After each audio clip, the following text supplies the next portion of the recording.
Hello, everyone. This is Adam Meister, the Bitcoin Meister, the Disrupt Meister. Welcome to the Beyond Bitcoin Show. Today is June the 9th, 2018. Strong hand. Long-term thinking, conviction. Bitcoin is the next Bitcoin. One Bitcoin equals value your wealth in Bitcoin. All right, so let's talk a little bit about Bitcoin before we get into the beyond Bitcoin stuff, but this is beyond Bitcoin also. Bitcoin is an evolving meritocracy. The smartest people control the most resources in the Bitcoin land. The strong hands and the non-impulsive people rule the day here in the Bitcoin world. The people, if you're not impulsive, if you have a strong hand, you're gonna keep your Bitcoin. While the people who might have a lot of Bitcoin relatively, they're a little impulsive, they don't have strong hands, they'll get rid of it. They won't have as much say anymore in the Bitcoin world. In the Bitcoin world, the resources flow naturally to the people who can handle them the best, who have the strong hands. They acquired Bitcoin. They can distribute the Bitcoin the best, and they will solve issues. They will distribute the resources the best, because they might not distribute Bitcoin the best, but they're going to become powerful, noteworthy individuals within the community, and we'll be able to solve some problems. And if you don't like that, well, then you should try to get as many Bitcoin as possible so you can distribute the resources and you can try to solve the issues and you can be a big wig an important player in the Bitcoin world. So I see it as an evolving meritocracy here. And in the regular world, in the world, in mainstream society, meritocracy is like the plague. It's considered the plague. Actually being competent is a terrible thing. And having resources and earning resources bad in the mainstream world. But hey, we like it here in the Bitcoin overlay. Pound that like button, people. All right, so Joe Rogan was on the Ben Shapiro show on Sunday, and it was a good show. I linked to it below. Everything's linked to below that I talk about in this video. And of course, you get your Trezor, Ledger Nano, cryptohwallet.com, t-shirts, all sorts of stuff is linked to below. But one thing that Joe Rogan said is, if you have FU money and you don't say FU, then who is going to? That's a good point. I don't like the term FU, obviously, but if you've got freedom money and you don't talk about freedom, if you don't speak against the mainstream, if you don't speak against what so many people can't speak against because they're going to get fired, then what's the point? Who's going to?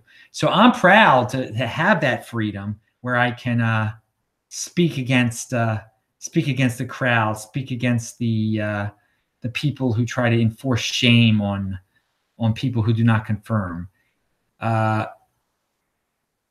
FU freedom is more than money. It's it's being self-employed. If you're self-employed, you've got some FU freedom there. You don't have to be a millionaire to have FU freedom, where you can speak your mind. In other words, so that's a first step. Get self-employed. You don't have to be a millionaire to be self-employed. All right, health. Here's some health tips. I was just on a plane from where was I? Oslo to Fort Lauderdale, because I'm in South Florida right now. And my first time in South Florida in my life. I've been to Orlando many times in the past, but I've never been down in this region. And well, anyway, it's a long plane ride. I don't even know how long the plane ride is. 11 hours. Here's some tips. Walk around. You got to walk around, especially if you're out of shape, because you can have a blood clot. So don't be out of shape, but if you are out of shape, definitely walk around. It's going to get the blood flowing on that airplane. Don't eat. I've said this before.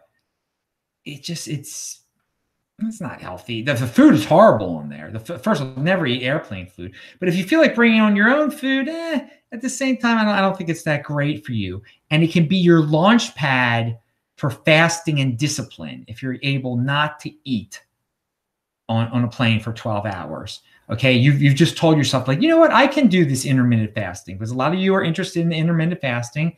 And of course, I do intermittent fasting every single day. For 22 hours, I don't eat. And then I eat for about an hour. Then I don't eat for at least 22 hours. And it goes on and on and on and on. This, by the way, and then I have longer fasts, usually centered around when I'm going on planes. And so I just ended a fast, a few hours ago. It ended up being 51 hours. And I'm not saying to jump in the 51-hour fast, but try out the intermittent fasting. It definitely something to experiment, and it's discipline, and you can apply discipline to your Bitcoin life. You could become less of a impulsive person, have a strong hand. Let's see. So once I landed in Fort Lauderdale, here's a lesson. This is I guess a mental health tip. It's a 2.5 hours to get through customs. Okay, it was everyone. It wasn't just me. They were just backed up in Fort Lauderdale. I guess a Friday evening. They can't be efficient. So my advice is to fly back into America as little as possible. If you leave America, try to stay out of the country for as long as possible. Like I was out of the country from the end of January until March. And just now, I was only out of America for 3 weeks. So it's just the biggest, the worst customs situation is coming back into America. I go to a lot of other countries. It's easier to get into Australia. It's easier. You just don't get you don't have to go through these lines. It takes so long. And for the people who are just transferring, I already reached my destination. My God, if you had to transfer, you would have been messed up yesterday. So, hey, don't. I mean, that's the best advice I can say. There's no other real way to speed it up. And sometimes it's bad luck. You get it. Maybe not. Don't travel on a Friday night. I don't know why it happened yesterday. I don't know why it did happen. And I the whole time I was thinking, like, God, I wish I just had more of an international trip where I didn't have to come back. Anyway, so, and I want to thank my hosts here in South Florida. I'm at a great place. They're awesome people, some Bitcoin people. And I've got a few Bitcoin people here in South Florida I'm going to meet up with who have helped make this trip possible. So thank you very much to all my South Florida fans that have convinced me to come here and made this whole thing possible. Set up the event, and taking care of some logistics and where I'm staying, and just really it's great stuff. And I'm looking forward to Tuesday in Boca Raton. That is where the event is. I link to that below. All right, and check out, also linked to below, is Friday's This Week in Bitcoin, a very international show. It was very early East Coast time, because I was still in Norway, and we had guests from South Africa, Thailand, and 2 from Australia. It was a good show. So do check out the This Week in Bitcoin show. It's linked to below. Check out all the archives. There's a lot of good shows I've been doing lately. Remember, I do a new show every single day here, baby. That's commitment. That's conviction. Bitcoin. I'm hardcore into Bitcoin. Pound that freaking like button, people, and subscribe to the channel, of course. So, and check me out on Steam and at BitcoinMeister, TechBalt on Twitter. What else do we have here? Solve your own problems. Most want other people to solve their problems and society's problems. Again, don't worry too much about society's problems. You got to start with yourself. Solve your own problems. Don't rely on gurus to solve your problems. Don't rely on these sociopathic politicians that they're going to solve society's problems, so you're going to be great. No, they're not going to solve society's problems, and you're not going to be great. You're only going to be great if you take the initiative. Personal responsibility is the new counterculture. Solve your own problem. Sounds brutal, doesn't it? But it's reality. Life can be brutal, and once it's quite rewarding though when you have the discipline and you solve your own problem and you've accomplished something and you grow from there. It's great. And I've said this on other shows. To assign fault is not productive. So yeah, I mean, you can blame everybody in the world for your problems, but it's not productive at all. You're just wasting time. So take the initiative and say, okay, I'm going to fix this. I don't care whose fault this is. I'm going to fix it, and you become a more productive person instead of getting bogged down into who should I blame, who should I scapegoat. So I try to take that attitude with everything now. Just okay, there's a problem, let's solve it. Or you know what, it's XYZ's fault that this fork happened. Okay, that's fine, but let's I got the fork for free, so you can have a good twist on things instead of blaming people. All right, the media the mainstream media, I was thinking about it, and they love to cover emotional subject matters, not pure numbers, not things you have to think about, but things that just get people riled up. And it gets people who are not productive to, I mean, it's a vicious cycle. They're only appealing to those type of people who are not that smart, who don't want to hear about subjects that involve numbers and facts. So they keep on producing more because more of these people keep watching. And it's a waste of your time, the mainstream media. If you're hearing an emotional story, run away. Just try to get into some facts and some numbers. And it's funny because the people who do ignore the mainstream media or don't worry about it too much, they focus on pure statistics. They're 20%ers, and they're the ones getting rich. They're the ones doing well for themselves instead of being mindless followers of emotional stories.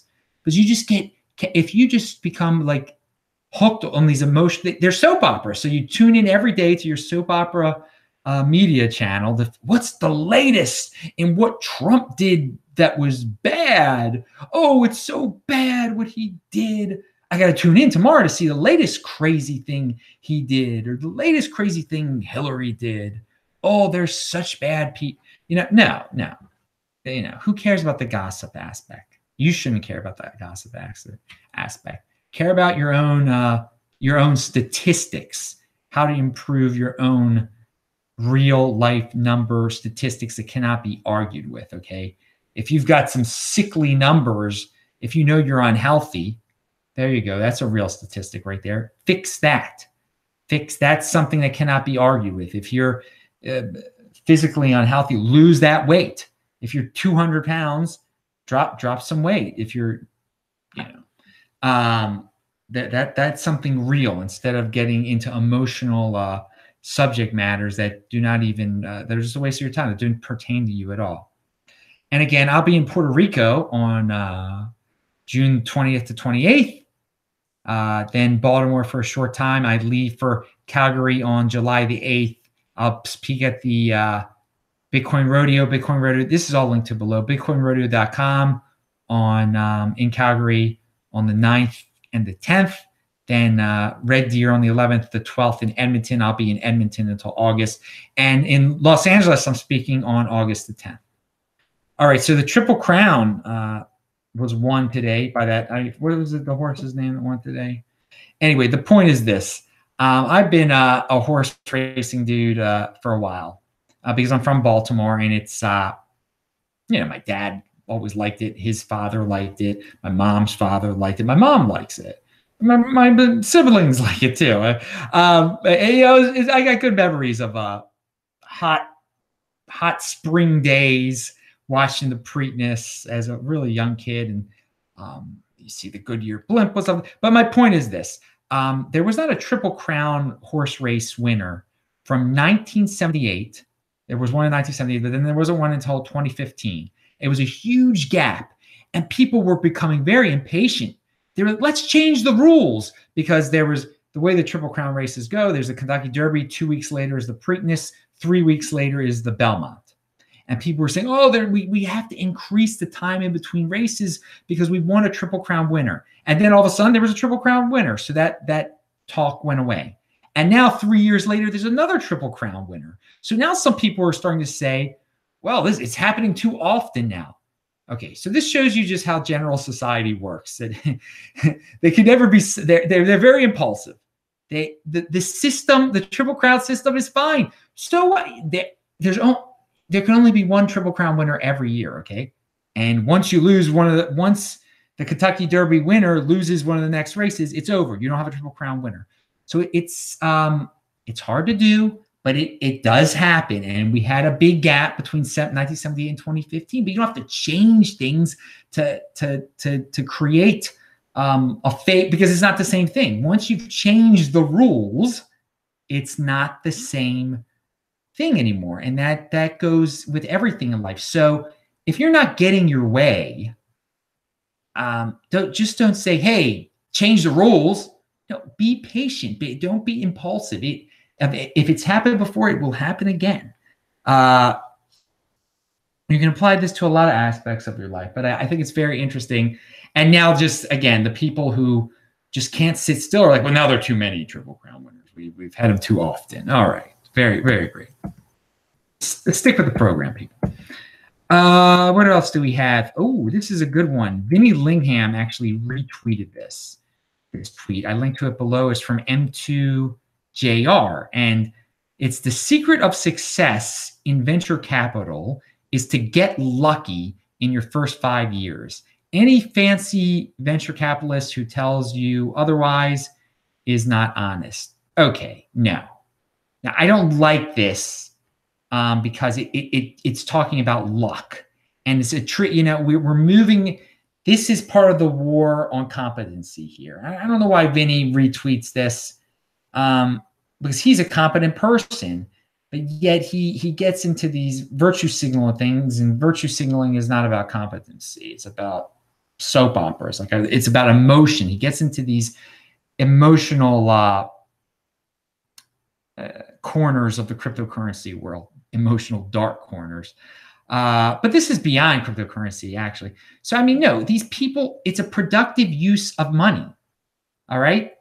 It's not luck. They think, it's better than just like using all your money to buy a bunch of Coke. All right. So, I know, be productive with your money instead of waste it. And so you're spreading out your money over these, for venture capital, dude, you're spreading out your money. It's not luck. You're thinking. You're like, well, this is a good potential company here, and you're focusing on up and coming companies. Instead, you could be so unproductive. Instead, you have a competent plan. You are being, and so it's more than luck. Okay, it's not luck. I hate when people just talk about this guy got they're getting rich because of luck. No, that's not how people get rich. The lottery, maybe, yeah, there's luck for you. This is no lottery.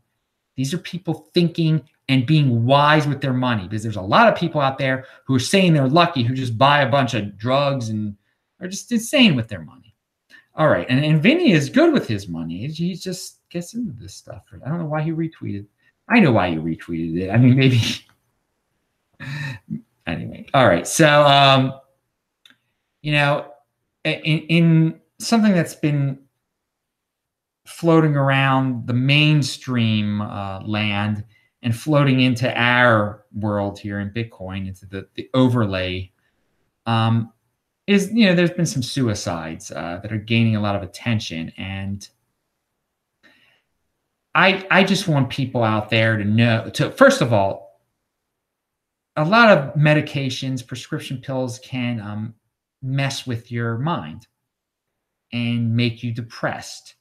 And if you're on any of these prescription pills for whatever reason, you're starting to feel depressed, drop the drugs. Drugs are not your first option for, a little pill doesn't fix everything, and it can bring on bad things. It can bring on suicidal thoughts. And a lot of the drugs actually warn you about that. If you're getting warned, don't, I mean, if you become suicidal, that's a real sickness. That's a real problem. And again, so try to avoid prescription pills for just about anything. And, have some physical activity if you're feeling down. That always gets, if you're depressed, physical activity can make you happier, give you some energy, and just, be healthier, be physically healthier. And just keep in mind, life is very much worth living. Life is awesome. I love life. Find some meaning in your life. You don't have to value your wealth. Mainstream society, they want you to value your wealth in superficial things. They want you to value your wealth in women, in status items like Lamborghinis and cars. And no, don't break away. Know that you don't need those things. You don't need those things. And if you don't have those things, don't feel bad. Do not feel bad. Feel good that you're different. And because we're in this celebrity worship type of world, when these suicides happen, it's kind of glorifying suicide. Some of the way the celebrities frame it, and it should not be glorified at all. It's just another reason to distance yourself from celebrity worship, because they're not perfect either. They're far from perfect, and they do kill themselves sometimes. And it's not a way out. It's not a good way out.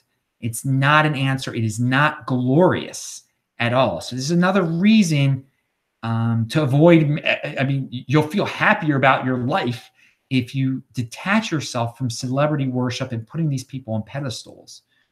And if it means anything to you, I don't want any of you to die. I mean, that can be very reassuring to people. Don't die. I want you to be healthy. I want you to be happy. The more Bitcoin fans in the world, the better. So find some meaning. Just if you're feeling down, don't get caught up into this mainstream culture and stuff. And yeah, avoid it. It is not glorious. That's the bottom line here. And because I think sometimes it's portrayed as some glorious, it's over. When it's over, it's over. And that's not good. It's not good to be no. All right. So let's move on. Something I call the investigation state. And that's something we need to opt out of and get others aware of, at least. The government is now in a constant state of investigating itself to enrich itself.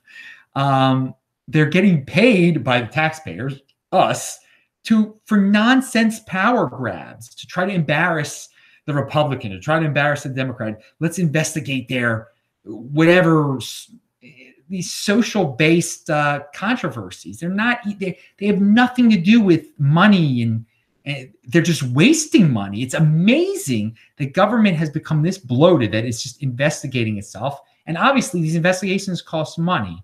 So don't work for the government, and don't feed into, don't even be interested in this stuff and feed into it. And again, try to value your wealth in Bitcoin, and get into situations where you're just holding your Bitcoin and it's not being taxed because you're just holding it.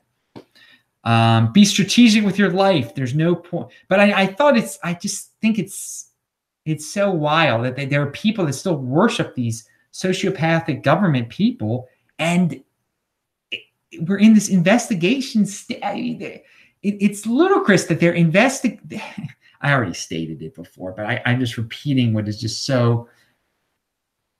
They're getting paid. It costs so much money to conduct these ludicrous investigations.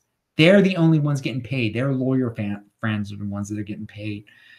All right, so be strategic with your life. There's no point in being part of the problem by arguing and getting mired down in that way of life / trap. So yeah, don't argue with them. Don't get into, if someone's like, well, what do you think about the Trump investigation? Like, okay, dude, if you care about that, do it. I'm not wasting my time with that. I'm not, because I don't support you using my money for nonsense investigations to find out about porn stars or whatever. I mean, I don't even know what's going on anymore with that stuff. It's ridiculous. But with anything, any type of, and this is a strategic tip from BitcoinMeister. Oh, I hear a dog outside. There's no point in being the whatever problem someone's bringing up to you, arguing about it, getting mired down in it. It is just a total, it's a trap. It's a trap. I think some people want you to get involved in these social justice arguments with them and waste your time. No, you always think, what is the best for progress for me? Is this progressing my life getting into this argument? No. So move on. Let them win the argument. Fine, you won. You're great. Trump's horrible. Clinton's horrible. Whatever. Take it away. I'm going to do something productive in my life. So there's a lot of people, I think, in the Bitcoin world that are proud of being different. But at the same time, they're in mainstream society is very much looked down upon if you're different. And different, I just want to remind people, different does not equal being wrong. It equals creativity. It equals outside the box thinking. It equals innovation. I mean, you could be wrong if you're different. If you have a different take on something, you could be wrong, but you're trying something new. It's not always wrong. So in the Bitcoin overlay land here, we do things differently. We use Bitcoin. We say what we want. We don't have a real home. We just live in, I'm just giving examples, but these are outside the box concepts that mainstream society just can't even grasp. And so they're going to say you're wrong, but no, you're different, and different can be a good thing. Different does not always equal wrong. You should be proud about being different. Fitting in is overrated, as I've said before. When I was on Norwegian Airlines, I'm saying that you should be fasting. I can't believe this one woman sitting next to me. She was either with her husband or her boyfriend, and she was getting this guy to get her every single thing. I mean, you have to, on Norwegian Airlines, nothing is free. You have to pay for the wine. You got to pay for the food. You got to pay. And she just kept getting more and more things. And he was a simp, I guess. He was just doing everything she told him to do. And it was almost like this woman was a child. She just had to have everything. Very impulsive wants. I mean, just don't eat for a few hours. I mean, it's gross eating on the plane anyway. But it's an interesting observation that so many adults are like little kids now. They have to have it now, whatever it is. They must have it now. They just can't be patient. They just can't wait 11 hours. And they got to get someone to do it for them half the time. They got to use someone to get that thing that they want right now. And little kids aren't sinister like that.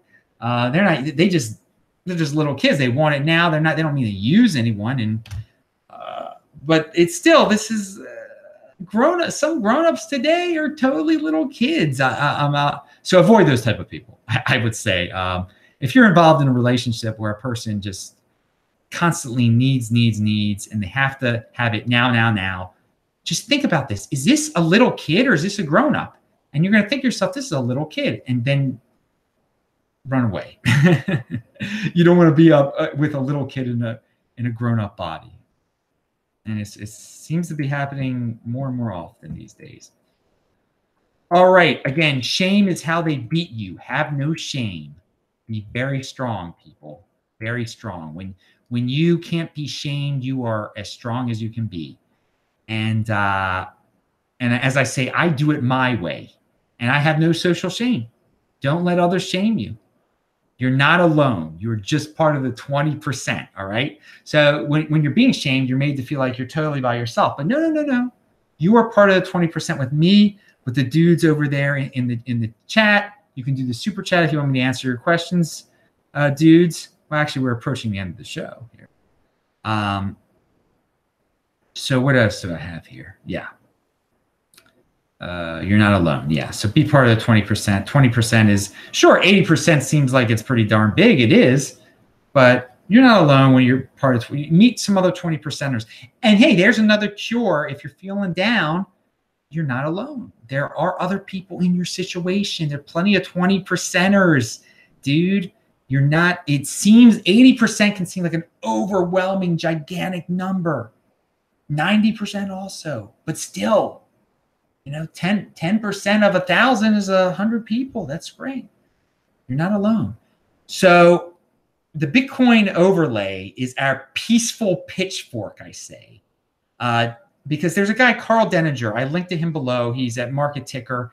He talks about how we should get pitchforks and go against the government. And really, because he says the government is into all these illegalities now. And that and by the Constitution gives us the right to overthrow the government and thus use our pitchforks. All right. Okay. So he wants you to really fight the system, and he really gets hardcore about it on he basically says, if you're not willing to do X, Y, and Z, you're not, you're just talking the talk. Okay, guys, just don't fight the system. Don't argue the system. Leave the system. Get your peaceful pitchfork protest is getting into Bitcoin. Okay, is being in the overlay, and just say, you know what?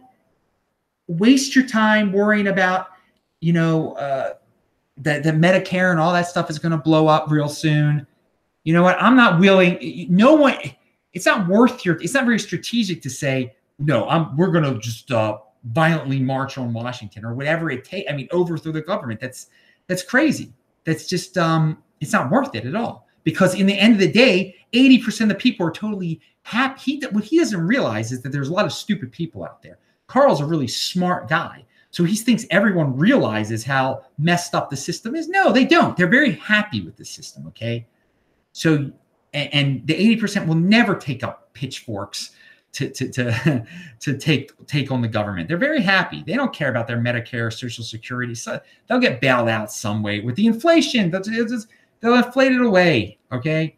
So don't worry about that type of stuff. Again, worry about yourself and how you're going to personally stay healthy. And he does tell people to stay healthy. But yeah, get into Bitcoin. You get out of that world where you got to worry about that kind of stuff. And where if you don't get into Bitcoin, yeah, you're going to be in a situation where you want to get a pitchfork and not be so peaceful. But Bitcoin is opting out of the old system, opting into Bitcoin is the peaceful pitchfork protest. Revolution, whatever you want to say. It's a peaceful revolution. He wants a real revolution almost. All right. The minute you take a side in a mainstream social justice political battle, like who to vote for, you get mired down in the war on competency, and they win. You're not as efficient as you were before. Focus on your goals. Be proud of your success. Don't get involved in these pity party arguments. I think it's a good conclusion for this show today. Be proud of your success. Don't get bogged down by pity party people who want you to talk about social justice and stuff that you can't solve their problems. You have your goals. You have been successful. You have more goals, and you'll be more successful, and they won't be so successful. But if you waste your time with them, you're going to be less successful. So I'm Adam Meister because you got to be efficient. You got to be strategic out there, people. Long-term thinking, strong hand. I'm Adam Meister, BitcoinMeister, the Disrupt Meister. Remember to subscribe to this channel, like this video, share this video. Check out the notes section below. That was the Beyond the Bitcoin show. We'll be back next Saturday for that. But of course, I do my regular Bitcoin show tomorrow on Sunday. I do one every single day. Pound that freaking like button. I'll say hi to you guys in the chat right now. Bye-bye.